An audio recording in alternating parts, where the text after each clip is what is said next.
Dear students, आज जो हम टॉपिक स्टार्ट करने जा रहे हैं ग्रुप थ्योरी में, that is molecular orbital energy level diagram of an octahedral complex involving only sigma bond. मतलब हम किसी ऑक्टाहेड्रल कॉम्प्लेक्स का मॉलिक्यूलर ऑर्बिटल डायग्राम देखेंगे जिसमें सिर्फ सिग्मा बॉन्ड को इन्वॉल्व किया गया हो। ठीक, अब इसके लिए हम क्या क्या कर सकते हैं, तो जो जो स्टेप्स हम करेंगे बस वही सब हम इसमें डिस्कस करने जा रहे हैं। तो we can apply simple molecular orbital theory to the sigma bonding of a regular octahedral complex Ml6 belonging to octahedral point group। तो अब हम इसमें बस simple molecular orbital theory apply करेंगे। Ml6 हमारा जो है वो ऑक्टाहेड्रल कॉम्प्लेक्स है जिसमें M जो है मेटल एटम हो गया या सेंट्रल मेटल आयन हो गया और L जो है वो लीगेंड, और 6 हैं तो 6 लीगेंड्स यहाँ पर दिखाए जाएंगे। तो अ 4 step process will illustrate how MOT molecular orbital theory can be applied to these metal complexes qualitatively through the formalism developed in group theory until now। मतलब ये कि अब ये हम मॉलिक्यूलर ऑर्बिटल डायग्राम कैसे बनाएंगे, उसके लिए हमें 4 स्टेप प्रोसेस लगेंगे और इसमें हम ग्रुप थ्योरी का कैसे यूज़ करके हम ये मेटल कॉम्प्लेक्सेस का एमओटी बनाएंगे, एमओटी की हेल्प से, मतलब एमओटी को अप्लाई करेंगे कैसे मेटल कॉम्प्लेक्सेस पे, और ग्रुप थ्योरी की हेल्प क्या लेंगे इसमें। तो इसके लिए हम 4 प्रोसेस जो हैं, इसमें 4 स्टेप का जो प्रोसेस है वो हम इसमें यूज़ करेंगे। तो जो इसमें स्टेप 1 है उसमें हमें क्या करना है, वो है classification of metal valence orbitals into sigma symmetry. इस स्टेप में हमें क्या करना होता है, in this step we have to determine which atomic orbitals, AOs means atomic orbitals, on the metal ion may be combined to produce a set of 6 equivalent hybrid orbitals which in turn may overlap with the orbitals on the ligand situated at 6 corners of an octahedron। ठीक, इसमें हमें क्या करना होगा, इसमें हमें सिर्फ ये देखना होता है कि सेंट्रल मेटल आयन के कौन से एटॉमिक ऑर्बिटल्स हैं जो आपस में कंबाइन करेंगे, 6 इक्वलेंट हाइब्रिड ऑर्बिटल्स बनाएंगे, और फिर वही हाइब्रिड ऑर्बिटल्स जो कॉर्नर्स में जो लीगेंड प्रेजेंट होंगे ऑक्टाहेड्रन के, उनके साथ कंबाइन करेंगे। तो मेन काम हमारा ये हुआ कि सेंट्रल मेटल आयन के उन एटॉमिक ऑर्बिटल्स को फाइंड करना जो आपस में हाइब्रिडेशन शो करेंगे और आपस में मिक्स होंगे, फिर वो इक्वल एनर्जी के हाइब्रिड ऑर्बिटल्स और 6 हाइब्रिड ऑर्बिटल्स यहाँ पर फॉर्म करेंगे। और ये जो मेथड है ये मैं अपने प्रीवियस वीडियो में एक्सप्लेन कर चुकी हूँ, तो यहाँ पर मैं ये मेथड को एक्सप्लेन नहीं करूँगी। और वो जो वीडियो है आपको देखना है वो कि हाइब्रिडेशन इन्वॉल्विंग सिग्मा ऑर्बिटल्स, ये मैंने एक वीडियो बनाया हुआ है कि उसमें मैंने यही बताया कि सेंट्रल मेटल के कौन से आयंस होते हैं और अलग अलग उसमें ज्योमेट्री इन्वॉल्व की थी। स्क्वायर प्लानर था, ऑक्टाहेड्रल था, टेट्राहेड्रल था। तो वो वीडियो आप देखिएगा कि कैसे हम इसको पता लगाते हैं कि कौन से एटॉमिक ऑर्बिटल्स हाइब्रिडेशन शो करेंगे। यहाँ पर मैंने सिर्फ एक पिक्टोरियल डायग्राम उसका दे दिया है। तो the coordinate system with appropriate designation of sigma hybrid orbitals can be shown as, तो आप पहले तो इसका स्क्रीनशॉट ले सकते हैं। अच्छा देखिए, ये हमारा ऑक्टाहेड्रल कॉम्प्लेक्स हुआ, सेंटर मेटल आयन हो गया, लीगेंड हो गए L1, L2, L3, L4, L5, L6, ये X एक्सिस हो गई, ये Y एक्सिस और ये Z एक्सिस। जो ये एरो हैं ये शो कर रहे हैं पॉजिटिव साइड ऑफ एक्सिस, मतलब ये साइड जो है वो पॉजिटिव होगी X एक्सिस के लिए और ये साइड नेगेटिव होगी। ऐसे ही Z की ये पॉजिटिव है तो ये नेगेटिव, Y की ये पॉजिटिव है तो ये नेगेटिव साइड है। ठीक, और इसमें मेटल के हमने 6 हाइब्रिड ऑर्बिटल्स लिए हुए हैं सिग्मा 1, जिनको हमने शो किया है सिग्मा 1, सिग्मा 2, सिग्मा 3, 4, 5, 6 से। ठीक है, और यहाँ पर हमने इन्हें बॉन्ड वेक्टर्स माना। ये जो सिग्मा बॉन्ड बना मेटल और लीगेंड के बीच में, इन्हें हमने मतलब वेक्टर्स की तरह शो किया हुआ है।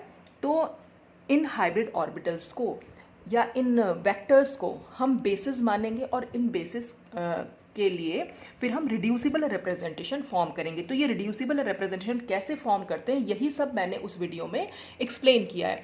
तो लिंक आपको डिस्क्रिप्शन बॉक्स में मिल जाएगा, पूरे प्लेलिस्ट मिल जाएगी आपको ग्रुप थ्योरी की, तो वहाँ पर आप चेक कीजिएगा हाइब्रिडेशन इन्वॉल्विंग सिग्मा ऑर्बिटल्स। ठीक है, तो वहाँ पर हमने क्या करा, ये 6 ऑर्बिटल्स को बेसिस माना है और फिर कैरेक्टर्स निकाले हैं रिड्यूसिबल रिप्रेजेंटेशन के। तो ये कैरेक्टर्स यहाँ पर निकल के आए हैं। तो ये कैसे निकले हैं वही सब वहाँ पर एक्सप्लेन किया है, तो वो जरूर देखिएगा आप वीडियो, तभी आपको ये समझ में आएगा। देखिए, अगर आप पहले से वीडियो नहीं देखते आए हैं, डायरेक्टली इस वीडियो पर आए तो आपको कुछ समझ में नहीं आने वाला। तो अब क्या करेंगे, ये हमारी टॉ सिग्मा हो गई यानी रिड्यूसिबल रिप्रेजेंटेशन। फिर हम इसको रिड्यूस करेंगे with the help of standard reduction formula और ऑक्टाहेड्रल की जो कैरेक्टर टेबल है तो उसकी हेल्प से। तो हमें ये एक जो इरेड्यूसिबल रिप्रेजेंटेशन का लीनियर कॉम्बिनेशन मिल जाएगा, A1G, EG और T1U। ठीक, फिर इसी के कॉरस्पॉन्डिंग हम ऑक्टाहेड्रल कैरेक्टर टेबल से ये देख लेते हैं कि कौन से एटॉमिक ऑर्बिटल्स इन्वॉल्व हुए हैं। तो ये सब मैंने उस वीडियो में एक्सप्लेन किया हुआ है, कैसे आपको आंसर मिल के आएगा, कौन से ऑर्बिटल्स यहाँ पर इन्वॉल्व हुए हैं। तो following 6 orbitals are required for sigma bonding hybridization with A1G, EG and T1U symmetry. तो अब यहाँ पर जो सिमेट्री लिखी हुई है वो मैंने स्मॉल लेटर्स में लिख दी। एक्चुअल में क्योंकि हम एटॉमिक ऑर्बिटल्स के सिमेट्री के बारे में बात करें तो इसलिए सिर्फ ये स्मॉल लेटर्स में लिखा हुआ है। जब हम मॉलिकुलर ऑर्बिटल बनाएंगे तब हम वहाँ पर कैपिटल लेटर यूज़ करेंगे।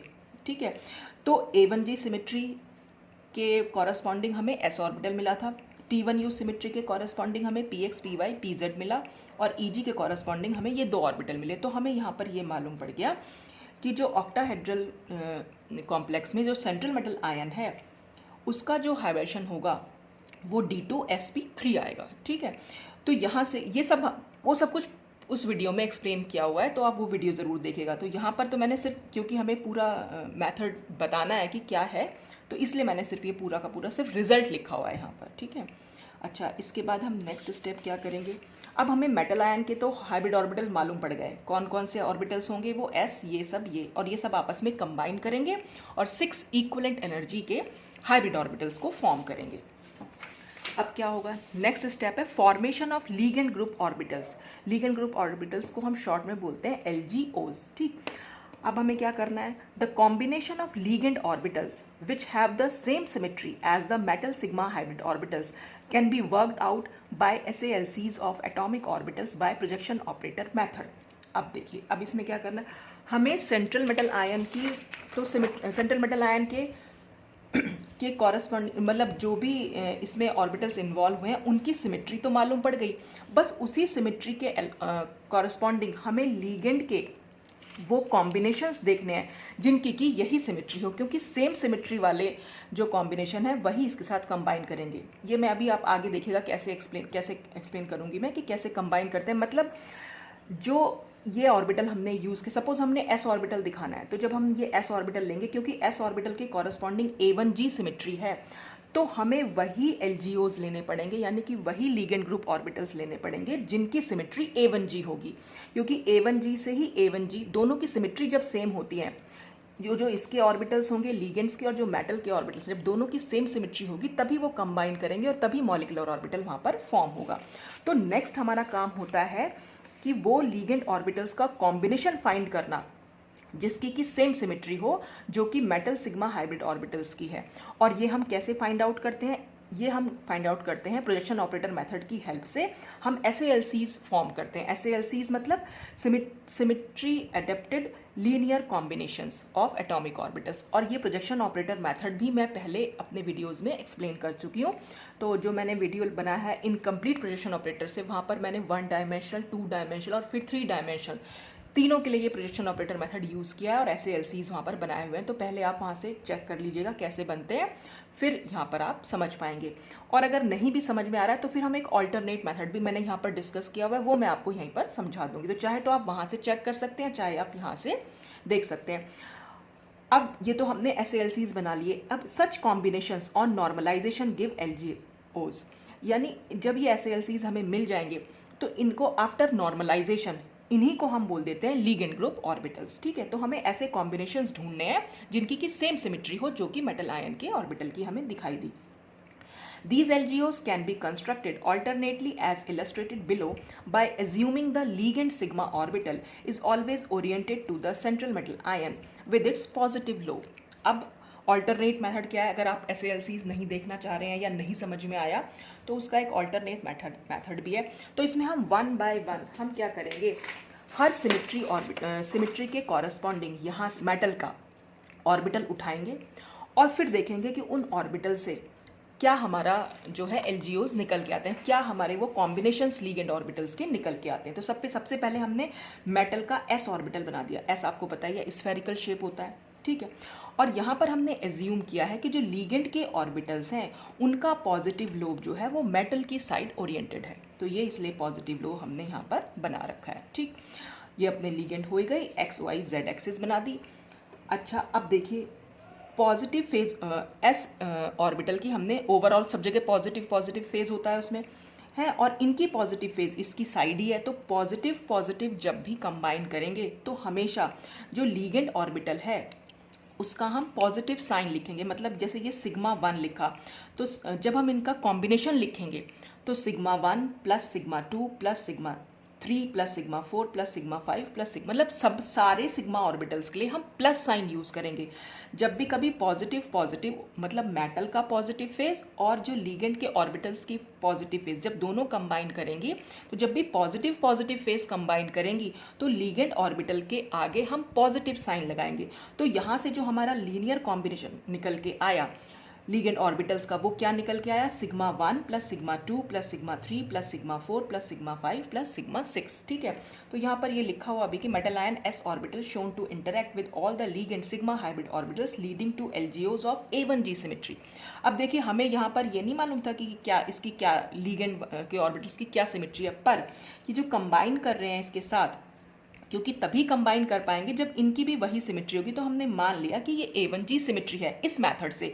लेकिन जब आप प्रोजेक्शन ऑपरेटर मेथड यूज़ करेंगे तो वहाँ पे आपको लीगेंड ग्रुप ऑर्बिटल्स की सिमेट्री भी अपने आप से निकल के आएगी, और यही जो 3 सिमेट्री यहाँ पर निकल के आएंगे वहाँ पर भी वो 3 सिमेट्री ही निकल के आएंगी। ठीक है, आप खुद से चेक कीजिएगा। तो यहाँ पर हमने मान लिया कि LGOs की भी A1G सिमेट्री है। अच्छा, ये बात हुई। अब हम इन्हीं लीगेंड ग्रुप ऑर्बिटल्स का जो कॉम्बिनेशन या LGOs के कॉरस्पॉन्डिंग जो वेव फंक्शन है वो हम डिराइव कर सकते हैं। उसके लिए हम डिराइव क्या करेंगे, मतलब बता सकते हैं कि साई A1G, तो मैंने जो कॉम्बिनेशन बताया बस वही कॉम्बिनेशन जो है वो उसका वेव फंक्शन दे देगा। ठीक, और इसका फिर हमें क्या करना है, नॉर्मलाइजेशन करना है। तो नॉर्मलाइजेशन कैसे करेंगे, नॉर्मलाइजेशन के लिए मैंने आपको बताया था फॉर्मूला 1 जितने भी इनके कॉरस्पॉन्डिंग कोफिशिएंट होते हैं उनके स्क्वायर का सम, और फिर हम उसका अंडर रूट कर देते हैं। तो क्योंकि आगे कुछ भी नहीं लिखा हुआ है, कोई कोफिशिएंट नहीं है, तो हम 1 मान लेंगे सबको, और 1 का स्क्वायर 1 ही होगा। तो 1 + 1 2 + 1 3 + 4 + 5 + 6। ठीक है, और 1/√, क्योंकि उन सब का स्क्वायर का सम करके उसे अंडर रूट लेना है, तो 1/√6 हो जाएगा। तो ये हमारी नॉर्मलाइज्ड कंडीशन में, मतलब नॉर्मलाइजेशन के बाद हमारा वेव फंक्शन हो गया कॉरस्पॉन्डिंग लीनियर कॉम्बिनेशन के, मतलब लीनियर कॉम्बिनेशन के कॉरस्पॉन्डिंग हमारा वेव फंक्शन यहाँ पर निकल के आ गया। ठीक, अब हमने क्या करना है, ये तो हमारा A1G सिमेट्री के अलोंग आ गया। अब हम देखेंगे T1U सिमेट्री के। तो सेंट्रल मेटल आयन का T1U सिमेट्री के अलोंग हमें कॉरस्पॉन्डिंग हमें 3 जो है ऑर्बिटल्स मिल रहे थे। तो तीनों ऑर्बिटल्स के कॉरस्पॉन्डिंग हमें 3 लीनियर कॉम्बिनेशन यहाँ पर मिलेंगे। तो सबसे पहले हम पहला लीनियर कॉम्बिनेशन निकाल रहे हैं, जिसके लिए हम मेटल आयन का PX ऑर्बिटल यूज़ कर रहे हैं। तो हमने मेटल आयन का PX ऑर्बिटल क्या होगा, वो x एक्सिस के अलोंग ओरिएंटेड होगा, और x एक्सिस की साइड ये पॉजिटिव साइड है, तो इसलिए हमने ये पॉजिटिव लोब बनाया है और ये वाला हमने नेगेटिव लोब बनाया। ये मेटल जो ग्रीन कलर से बना रखा है वो मेटल के और PX ऑर्बिटल है। ठीक, और लीगेंड का तो हमने बता ही दिया था कि लीगेंड के जो ऑर्बिटल्स होंगे उनका पॉजिटिव फेज जो है वो सेंट्रल मेटल आयन की तरफ होगा। तो यहाँ पर अगर आप देखें कंबाइन कौन करेगा, सिर्फ L1 यानी लीगेंड 1 के ऑर्बिटल और लीगेंड 3 के ऑर्बिटल, क्योंकि ये सारे तो इसके ओरिएंटेशन ही ठीक से नहीं बैठ रहा है, तो ये सब तो कंबाइन नहीं कर पाएंगे इस PX ऑर्बिटल के साथ। तो जो प्रॉपर ओरिएंटेशन, जो प्रॉपरली ओरिएंटेड होगा सिर्फ वही कंबाइन कर पाएगा।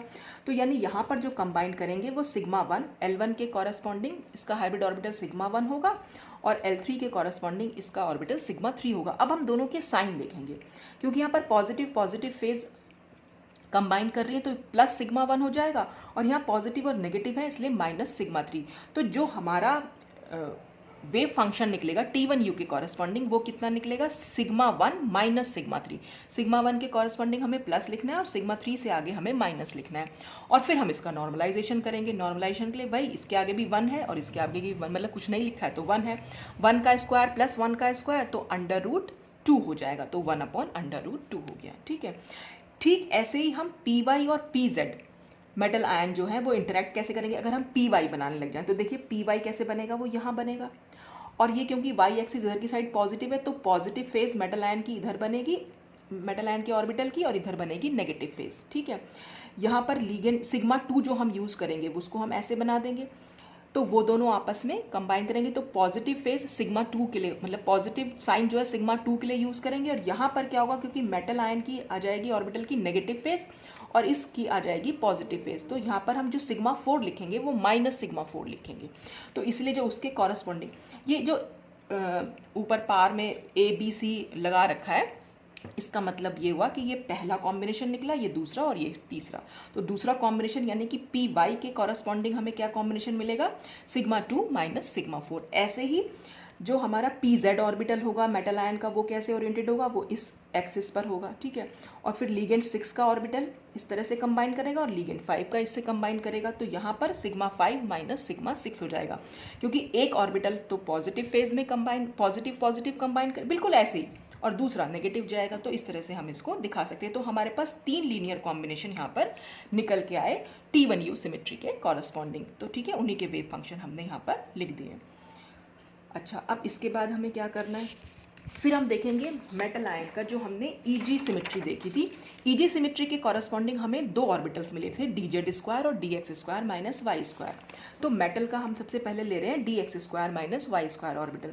तो DX² माइनस Y² को कैसे दिखा सकते हैं, X एक्सिस पर हमने ये लोब दिखाया और Y एक्सिस पर हमने ये दूसरा लोब दिखाया, मतलब कुल मिलाकर 4 लोब्स हो गए। ये आमने सामने वाले पॉजिटिव हैं और ये नेगेटिव हो गए, ठीक। और जो लीगेंड कंबाइन करेंगे, कौन कौन से लीगेंड कंबाइन कर, मतलब कौन कौन से लीगेंड ऑर्बिटल्स कंबाइन कर सकते हैं, लीगेंड 1 कंबाइन कर सकता है, लीगेंड 2, लीगेंड 3 और लीगेंड 4। क्योंकि यहाँ पर तो कहीं कोई मेटल के लोब्स है ही नहीं, तो इसलिए लीगेंड 5 और लीगेंड 6 के ऑर्बिटल्स कंबाइन नहीं करेंगे। अब फिर से हमें सिर्फ ये देखना है कि किन सिग्मास के कॉरस्पॉन्डिंग हमें नेगेटिव साइन मिलेगा। तो यहाँ पर तो पॉजिटिव पॉजिटिव है इसलिए प्लस सिग्मा 1 होगा, यहाँ पॉजिटिव नेगेटिव है इसलिए माइनस सिग्मा 2 होगा, ये पॉजिटिव पॉजिटिव है इसलिए सिग्मा 3 हो जाएगा और ये पॉजिटिव नेगेटिव है इसलिए माइनस सिग्मा 4 हो जाएगा। तो हमारा कॉम्बिनेशन क्या बन के आएगा, sigma 1 minus sigma 2 plus sigma 3 minus sigma 4। और फिर हम इसका नॉर्मलाइजेशन करेंगे तो अंडर रूट हमारा 4 हो जाएगा। तो जिसका अंडर रूट 4 को हम 1/2 लिख सकते हैं, मतलब 1/√4 होगा तो उसको हम 1/2 लिख देंगे। तो ये हमारी एक EG के कॉरस्पॉन्डिंग जो हमारा पहला लीनियर कॉम्बिनेशन था वो निकल के आया। अब हम मेटल आयन का DZ² ले लेंगे। तो DZ² क्या होता है, DZ² Z एक्सिस पर हमारे जो है पॉजिटिव लोब्स होते हैं और एक इसमें रिंग बनी हुई होती है XY प्लेन में। तो ये XY प्लेन में रिंग होती है और रिंग जो होती है वो नेगेटिवली, मतलब उसको नेगेटिव फेस पे दिखाते हैं, और ये जो दोनों ऑर्बिटल है उनको पॉजिटिव फेस पे दिखाते हैं, ठीक। इसमें क्या करेंगे, देखो 6 के 6 लीगेंड्स जो हैं कंबाइन कर सकते हैं।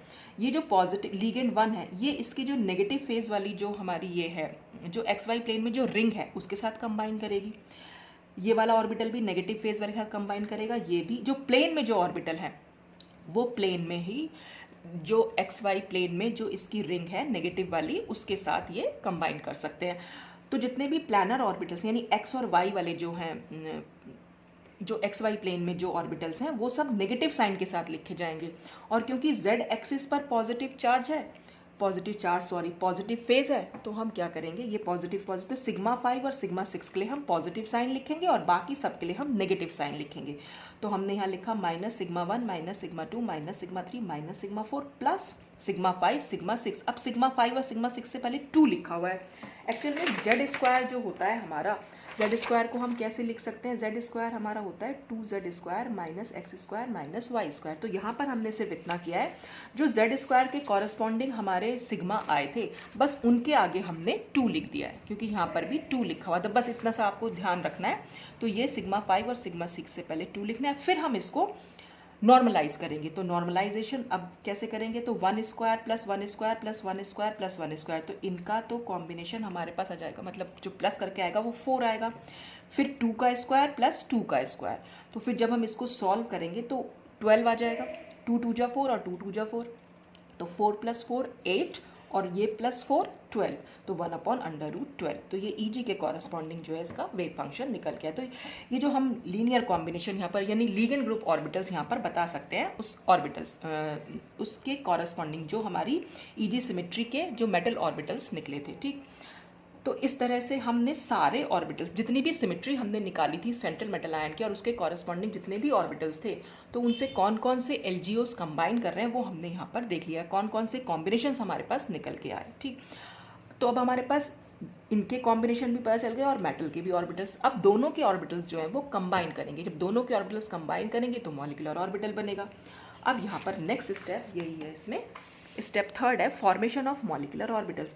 The metal ion valence hybrid orbitals and the LGOs of sigma symmetry have the right symmetry to further combine to give the corresponding molecular orbitals. जो एलजीओज निकले थे और जो मेटल आयन के हाइब्रिड ऑर्बिटल्स थे वो तभी कंबाइन करेंगे जब दोनों की सेम सिमेट्री होगी और कंबाइन करके कॉरस्पॉन्डिंग मॉलिक्यूलर ऑर्बिटल्स देंगे। और आपको ये पता होगा, जैसे बताते हैं कि एटॉमिक ऑर्बिटल्स, जितने एटॉमिक ऑर्बिटल्स कंबाइन करते हैं उतने ही मॉलिक्यूलर ऑर्बिटल्स फॉर्म होते हैं। यानी हम ये भी कह सकते हैं कि एटॉमिक ऑर्बिटल्स जब कंबाइन करेंगे तो वो दो तरीके से कंबाइन करते हैं, एक तो बॉन्डिंग इंटरेक्शन होता है, दूसरा उसमें एंटी बॉन्डिंग इंटरेक्शन होता है। ठीक इसमें ये भी यही बात इसमें भी बोली गई है। जो मेटल आयन के हाइब्रिड ऑर्बिटल्स हैं और जो एलजीओज हैं उनका हम एक बार तो हम दिखाएंगे बॉन्डिंग इंटरेक्शन और एक बार हम दिखाएंगे एंटी बॉन्डिंग इंटरेक्शन। तो हर सिमेट्री के कॉरस्पॉन्डिंग हम वही सब यहाँ देखने जा रहे हैं। Each of these combinations results in a pair of molecular orbitals, one of bonding and the other of anti bonding in nature.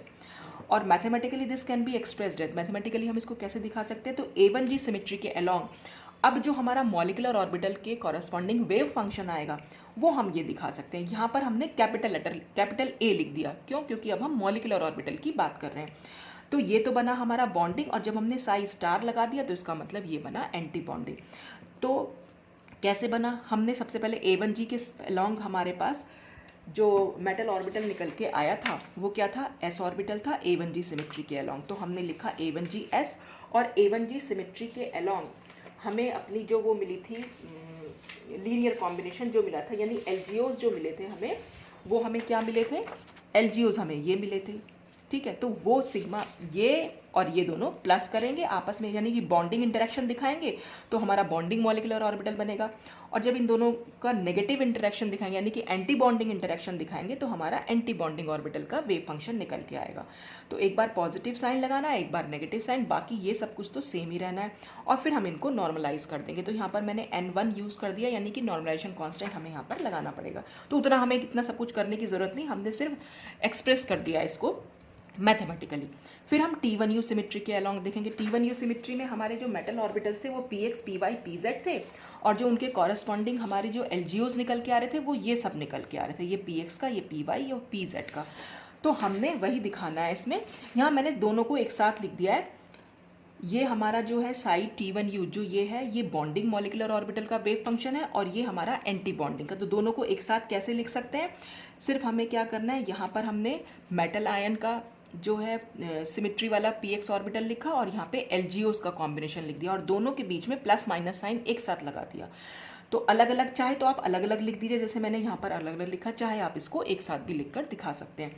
ऐसे ही PY के लिए लिख दिया, ऐसे ही PZ के लिए लिखा। ठीक है, अब हम EG सिमेट्री के अलॉन्ग देखेंगे। EG सिमेट्री में हमारे थे DX² माइनस Y² और एक था DZ²। फिर इनके कॉरस्पॉन्डिंग क्या निकल के आया था LGOs, वो लिख दिया प्लस माइनस साइन के साथ। तो इसलिए इसका एक मॉलिक्यूलर ऑर्बिटल बॉन्डिंग बनेगा, दूसरा एंटी बॉन्डिंग बनेगा। ऐसे ही EG के DZ² जो लिया था उसका कॉम्बिनेशन हमने यहाँ लिख दिया। हालांकि इन सब कॉम्बिनेशन की ऐसे ज़रूरत नहीं पड़ रही है मॉलिक्यूलर ऑर्बिटल डायग्राम बनाने में, पर फिर भी बता दिया है कि कैसे वो फॉर्म हुए। ठीक है, अब जब हमारे पास ये सब की सिमेट्री हमें मालूम पड़ गई है तो अब हम इसमें लास्ट स्टेप यूज़ करेंगे कि molecular orbital energy level diagram इसमें बनाएंगे। तो इसका डायग्राम बनाने के लिए step 4 is construction of molecular orbital energy level diagram. अब सबसे पहले हम क्या कर रहे हैं इसमें, we can only build a qualitative energy level diagram, क्योंकि अगर हम मैथमेटिकल जाएंगे तो बहुत ज़्यादा कुछ हमें कैलकुलेशंस वगैरह करनी पड़ेगी।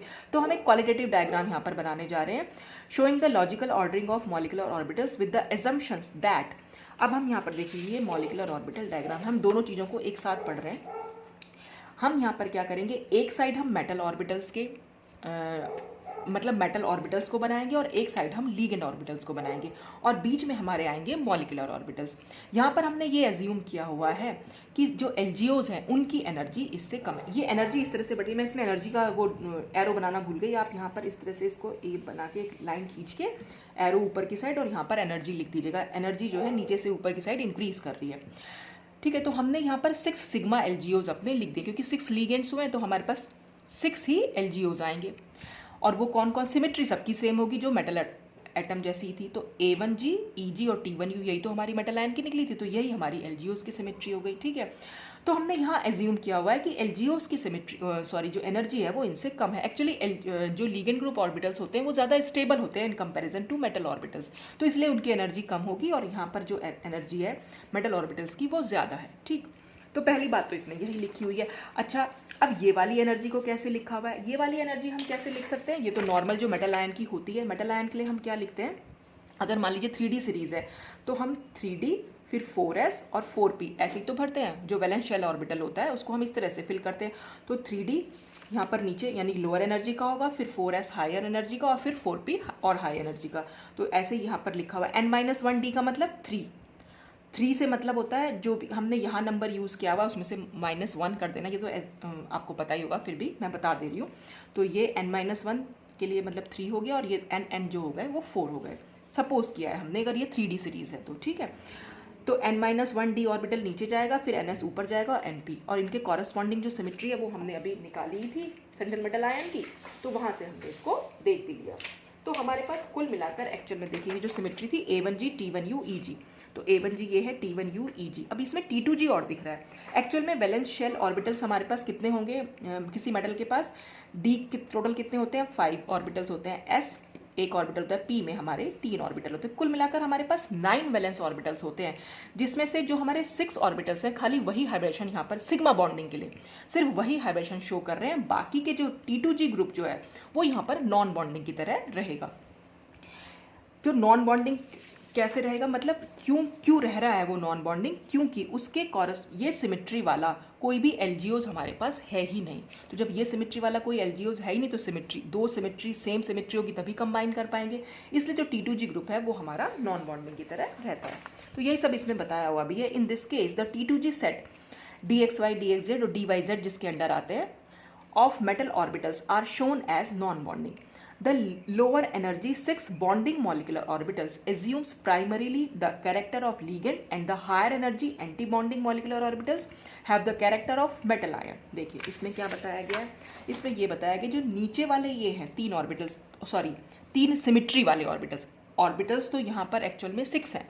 6 कैसे, A1G में हमारा सिर्फ एक ऑर्बिटल आएगा, EG में हमारे 2 ऑर्बिटल आएंगे और T1U सिमेट्री में हमारे 3 ऑर्बिटल्स आएंगे। ठीक है, तो कुल मिलाकर जो ये 6 ऑर्बिटल्स हैं ये बॉन्डिंग मॉलिकुलर ऑर्बिटल्स हैं, और जो ये ऊपर के 6 ऑर्बिटल्स हैं ये हमारे एंटी बॉन्डिंग मॉलिकुलर ऑर्बिटल्स हैं, और ये T2G है हमारा वो नॉन बॉन्डिंग ऑर्बिटल है। ठीक है, तो जो बॉन्डिंग मॉलिकुलर ऑर्बिटल्स होते हैं क्योंकि वो एनर्जी में कम है और वो एनर्जी में इसकी एनर्जी के लगभग मतलब इसकी एनर्जी के पास में है, इसलिए जो इनमें जो कैरेक्टर्स होंगे वो लीगेंड के जैसे कैरेक्टर्स होंगे। इन मॉलिकुलर ऑर्बिटल्स में जो कैरेक्टर्स आएंगे वो लीगेंड के कैरेक्टर्स ज़्यादा होंगे।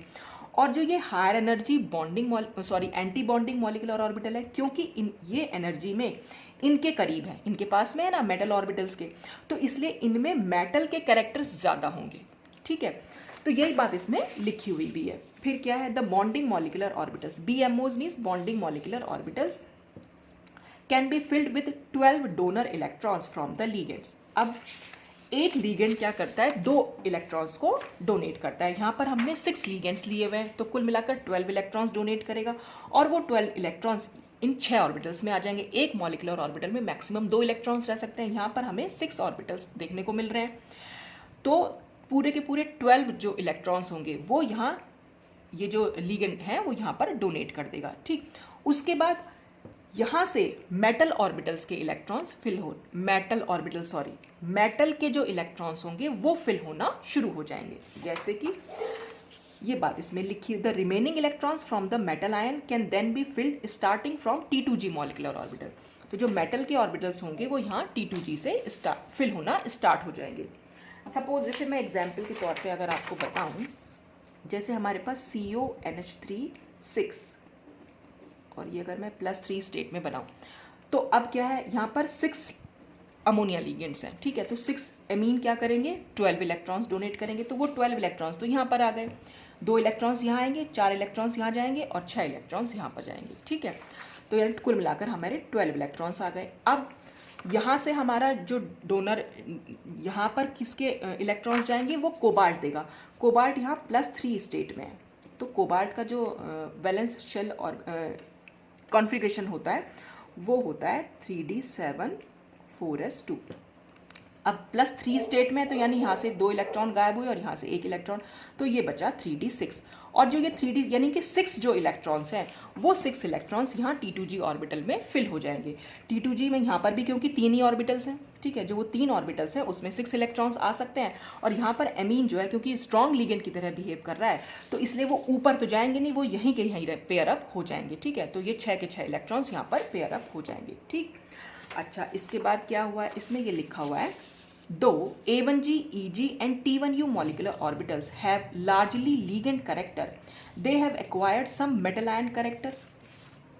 उन्होंने ये बोला कि यहाँ पर भले ही इसमें लीगेंड के कैरेक्टर ज़्यादा होंगे लेकिन थोड़े बहुत कैरेक्टर मेटल के भी होंगे, ठीक ऐसे ही इनमें जो मेन कैरेक्टर होगा वो मेटल आयन का होगा लेकिन थोड़े बहुत लीगेंड के कैरेक्टर्स भी होंगे, ठीक है। तो ये इसमें फिर आगे भी लिखा हुआ है। On the other hand, though the EG star, T1U star and A1G star molecular orbitals have mainly the metal ion character, they are somewhat delocalized onto the ligands. तो थोड़ा बहुत डीलोकलाइज वो लीगेंड के ऊपर भी होंगे, यानी लीगेंड के ऊपर डीलोकलाइज होने का मतलब यह कि थोड़ा बहुत करेक्टर उनमें लीगेंड्स का भी होगा। Only the non bonding T2G molecular orbital has pure metal D orbital character. क्योंकि T2G ग्रुप हमारा जो है वो नॉन बॉन्डिंग रहा तो इसमें टोटली जो होंगे वो मेटल के करेक्टर होंगे, इसमें लीगेंड से कोई मतलब नहीं है इसमें, ठीक है। अच्छा, द एनर्जी गैप 10dq और delta O between T2G and EG star directly reflects upon the ligand field strength. अब ये आपने क्रिस्टल फील्ड थ्योरी में पढ़ा हुआ भी होगा कि यहाँ पर क्या होता है, ये जो 5 d ऑर्बिटल्स होते हैं इनकी स्प्लिटिंग हो जाती है, ठीक है, कुछ नीचे रह जाते हैं कुछ ऊपर चले जाते हैं। तो इसमें T2G ग्रुप नीचे रह गया और EG ग्रुप जो है वो ऊपर पहुँच गए। दोनों के बीच का जो डिफरेंस होता है उसको हम 10dq से दिखा सकते हैं या डेल्टा O से दिखा सकते हैं। इसको हम बोलते हैं क्रिस्टल फील्ड स्प्लिटिंग एनर्जी। और इसका जो मैग्नीट्यूड है वो डिपेंड करता है कि जो हमने लीगेंड लिया है वो स्ट्रॉन्ग है या वीक है। अगर हमने लिया है स्ट्रॉन्ग लीगेंड तो वो ज़्यादा स्प्लिटिंग कॉज करता है, इसलिए दोनों के बीच का एनर्जी डिफरेंस बहुत ज़्यादा होता है। और अगर हमने वीक लीगेंड लिया है तो दोनों के बीच का एनर्जी डिफरेंस थोड़ा सा कम होता है क्योंकि वो कम स्प्लिटिंग कॉज करता है। तो हमारा ये मॉलिक्यूलर ऑर्बिटल डायग्राम कैसे बन के आया बस हम वही देखेंगे। अब सबसे पहले क्या हुआ है, यहाँ पर सबसे पहले हमने A1G सिमेट्री की बात की, ठीक है। तो जो यहाँ पर ये जो ऑर्डर हम लिख रहे हैं वो ऑर्डर किस बेस पर लिख रहे हैं, वो ऑर्डर एक तो हमारा ये वाला जो सिमेट्री है वो हमें लिख देनी है, ठीक है। किस ऑर्डर में लिखिए, देखिए A1G में S ऑर्बिटल हाईली सिमेट्रिक होता है। जो भी चीज़ हाईली सिमेट्रिक होगी उसकी एनर्जी हमेशा कम होती है, तो इसलिए हमने सबसे नीचे A1G को लिखा, ठीक है। उसके बाद हमारे पास EG है और T1U है। अब EG में हमारे कौन से ऑर्बिटल्स आ रहे हैं, D ऑर्बिटल्स आ रहे हैं। तो D orbitals dx² minus y², हम इसको कैसे दिखा सकते हैं, देखिए ये माइनस माइनस लो, ये प्लस और ये प्लस, और हमने इसको दिखाया ये हमारा क्या था dz²। अब ये जो मैंने G और U लिखा है ये बात मैंने पहले भी डिस्कस की होगी, ये जिरेड और अनजिरेड होता है। जिरेड मीन्स होता है अगर सेंटर ऑफ सिमेट्री है वहाँ पर, इस सेंटर से अगर हम चलेंगे dx² माइनस y² की बात करिए तो आगे भी हमें नेगेटिव फेज मिल रही है, इधर भी नेगेटिव फेज, इधर जाए तो पॉजिटिव इधर भी पॉजिटिव, तो यहाँ पर सेंटर ऑफ सिमेट्री है इसलिए हम इसके लिए G वर्ड यूज़ कर लेते हैं, ठीक है। ऐसे ही यहाँ पर भी ऊपर जाएंगे तो पॉजिटिव, नीचे जाएंगे पॉजिटिव, इधर नेगेटिव, तो ये भी हमारा जिरेड हो जाएंगे, ठीक है। तो जिरेड जो होते हैं वो हाईली सिमेट्रिकल होते हैं, जो सिमेट्रिकल होंगे उनकी एनर्जी कम होगी। और T1U में आते हैं हमारे p ऑर्बिटल्स को हम कैसे दिखा सकते हैं, एक पॉजिटिव एक नेगेटिव। इसमें हम सेंटर से आगे बढ़ेंगे तो पॉजिटिव, पीछे जाएंगे तो नेगेटिव। यहाँ पर सेंटर ऑफ सिमेट्री नहीं है इसलिए हम इसके लिए U यूज़ कर लेते हैं। तो ये एक तरीका हो सकता है, मतलब इसको आप मान सकते हैं ऐसे कि ये जो ऑर्डर हमने बनाया ये सिमेट्री के बेस पर बना दिया, ठीक है। तो A1G सिमेट्री इसके ही A1G से कंबाइन करेगा, ठीक है। तो इसकी A1G सिमेट्री और जब इसकी A1G सिमेट्री मिलेगी तो हमारे पास A1G सिमेट्री का molecular orbital sigma molecular orbital बन के आएगा। तो इसीलिए जो ये लाइन है यहाँ से यहाँ पूरी यहाँ तक पहुँची है और यहाँ से यहाँ हमने पहुँचाई है, ठीक है। तो जब A1G सिमेट्री का एक हमारे पास मॉलिक्यूलर ऑर्बिटल दो मॉलिक्यूलर ऑर्बिटल बनेंगे, ये बॉन्डिंग बना और ऐसे ही यहाँ पर हमने दिखा दिया ये इसका एंटी बॉन्डिंग बना, ठीक है। और जो ये एनर्जी का ऑर्डर है वो हमने किस बेस पे बनाया, वो हमने इसके बेस पे बना दिया, या आप वहाँ पर भी हमने सिमेट्री को ही यूज़ कर लिया। लेकिन यहाँ पर हमने क्या करा है, जो क्योंकि इनके जो कैरेक्टर्स हैं वो हमारे मेटल के कैरेक्टर्स ज़्यादा मिल रहे हैं, तो जो मेटल के एनर्जी का ऑर्डर है ऑर्बिटल्स की वही ऑर्डर हमने यहाँ रखा है। यहाँ पहले EG है, फिर A1G, फिर T1U। तो ये जो ऑर्डर आएगा वो इसके अकॉर्डिंग आएगा और ये जो ऑर्डर गया वो इसके अकॉर्डिंग गया, ठीक है। फिर हम क्या करेंगे, इसकी ईजी सिमेट्री वाले और इसकी ईजी सिमेट्री वाले, तो इसकी ईजी सिमेट्री यहाँ से मिलाई और इसकी ईजी सिमेट्री को यहाँ, तो ईजी सिमेट्री वाले जो मॉलिक्यूलर ऑर्बिटल बनेंगे ये बॉन्डिंग बना, और ऐसे ही हमने यहाँ ऊपर की साइड एंटी बॉन्डिंग बना दिया, यहाँ से यहाँ ले गए और यहाँ से यहाँ ले गए, ठीक है। और T2G तो हमारा नॉन बॉन्डिंग रहा, तो ये इसी एनर्जी लेवल पे रहेगा, ठीक। फिर हम T1U सिमेट्री देखेंगे, T1U सिमेट्री यहाँ से है, तो ये हमने T1U यहाँ मिलाया और एक T1U, तो ये बॉन्डिंग मॉलिक्यूलर ऑर्बिटल बना और इसी के कॉरस्पॉन्डिंग फिर एंटी बॉन्डिंग बन गया। तो इस तरह से ये molecular orbital energy level diagram आ जाता है, जिसमें हमने सिर्फ सिग्मा बॉन्ड को इन्वॉल्व किया है। तो आई होप कि आपको समझ में आया होगा। और अगर आपने ये जो मैंने थ्योरी लिखी थी, इसका एक तो इसका स्क्रीनशॉट और इसका स्क्रीनशॉट रहता था, बाकी तो शायद सबका हो गया है। तो आज के लिए तो बस इतना ही, बाकी हम नेक्स्ट वीडियो में हम इसका जो molecular orbital energy level diagram use करेंगे ऑक्टाहेड्रल पे, जहाँ पे हमने पाई बॉन्डिंग को यूज़ किया हुआ है। तो आज के लिए बस इतना ही। Thanks for watching.